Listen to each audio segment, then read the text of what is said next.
Doctor صاحب, how does it feels like جب آپ کو ہارٹ اٹیک آتا ہے, اس کے سمٹمز کیا ہوتے ہیں, وہ تکلیف کتنی سویر ہوتی ہے, بندے کے پاس وقت کتنا ہوتا ہے اپنی جان بچانے کے لیے, اور اس کو سب سے پہلے کیا کرنا چاہیے؟ دیکھیں, سب سے امپورٹنٹ چیز یہ چیز ہوتی ہے کہ جب آپ ایکسرٹ کر رہے ہیں, چل رہے ہوں, کوئی سیڑھیاں چڑھ رہے ہیں, چڑھائی چڑھ رہے ہیں, کوئی وزنی چیز اٹھا رہے ہیں, غصے میں بات کر رہے ہیں, اور یا آپ نے پیٹ بھر کے کھانا کھایا ہوا ہے, یعنی کہ جیسے پنجابی میں کہتے ہیں تن کے کھانا کھایا ہوا ہے, آپ کو سینے میں بوجھ, یہاں پہ سینے پہ بوجھ محسوس ہو, ادھر جکڑن محسوس ہو, اور وہ جکڑن پیچھے چلی جائے کندھوں کے درمیان میں, یا گلے پہ آ جائے, یا جبڑے پہ آ جائے, یا بازو میں, بائیں بازو میں چلی جائے, یا دائیں بازو میں, یا دونوں بازو میں چلی جائے, اور پسینے آپ پہ چھوٹ گئے, گھبراہٹ, یہ نشانی ہے کہ آپ کو ہارٹ اٹیک ہو رہا ہے.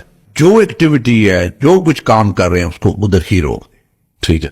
کئی دفعہ صرف ریسٹ کرنے سے وہ پین ٹھیک ہو جاتا ہے, اور جو پروسیس ہے ادھر ہی رک جاتا ہے. اچھا. اور پھر آپ کے پاس ٹائم ہوتا ہے کہ آپ ڈاکٹر کے پاس جا کے اپنی بیماری کی تشخیص کروا لیں, ٹیسٹ کروا لیں.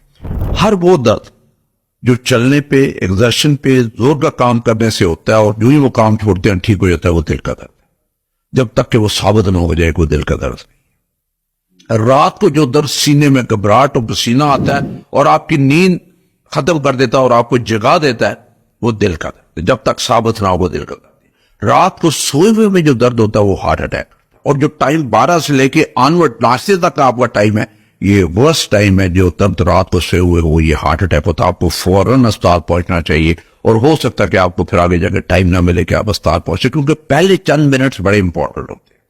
وہ کلاٹ ہوتا ہے, کلاٹ بن کے ہارٹ ڈیمیج ہو رہا ہوتا ہے, پھر کئی دفعہ اس ڈیمیج کی وجہ سے, ہارٹ اٹیک کی وجہ سے دل کی دھڑکن خراب ہو جاتی ہے, یا دل بند ہو جاتا ہے. وہ نوبت آنے سے پہلے آپ کا علاج ہو جانا چاہیے, آپ کو اسپتال پہنچ جانا چاہیے. اور اسپتال جس میں بھی جائے, وہ اسپتال کو پتا ہو کہ میں نے دل کی مریض کی جو ہے وہ تشخیص کیسے کرنی ہے, اور میں نے ڈائگنوز کیسے کرنا, ڈائگنوز کر اس کا علاج کیا شروع کرنا. Do we have 5 minutes to reach hospital? جی بالکل. اچھا, کئی دفعہ ہوتا ہے کہ آپ دیکھیں, گھر میں نے ایک ایمرجنسی کٹ ڈیوائس کی ہوئی ہے جو کہ ہر گھر پہ ہونی چاہیے. وہ آئی تھنک اس پروگرام میں, آپ کے پروگرام کی وساطت سے ہر بندے کے پاس ہونی چاہیے. ایک اینجیسڈ گولی ہوتی ہے جو دل کا مریض زبان کے نیچے رکھتا ہے, جب درد ہوتا ہے, جسے خون پتلا کرتی ہے. جی نہ وہ خون نہیں پتلا کرتا, اچھا, نالی کھولتی. اچھا, نالی کھول زبان کے نیچے رکھتے ہیں. نالی اگر شوگر کی یہ کڑوال پڑ گیا ہے یا اسے کریمپ پڑ گیا ہے, تو یہ جو ہے یہ کریمپ کو کھولتی ہے, کڑوال کو ٹھیک کرتی ہے. ساتھ یہ ایک ڈسپرین کی گولی چبا کے کھا جائے, ثابت نہیں لینی. ثابت لینے میں وہ ٹائم, اس کا اثر ہونے میں ٹائم لگتا ہے. اس کو چبا کے کھا جائے. چبا کے کھا جائیں گے تو فوراً اس کا اثر ہوگا, اور وہ جو کلاٹ نالی میں بنا جو ہارٹ اٹیک کر رہا ہے, ہو سکتا ہے وہ ڈیزالو, وہ پگھل جائے اور ہارٹ اٹیک سے آپ بچے. تیسرا ایک جو ہے, جو پیچ ہے, جو آج کل پاکستان میں نہیں ملتا, پچھلے کئی سالوں سے نہیں مل رہا, میں باہر سے منگواتا ہوں پیچ, جو میرے پاس ہوتا ہے.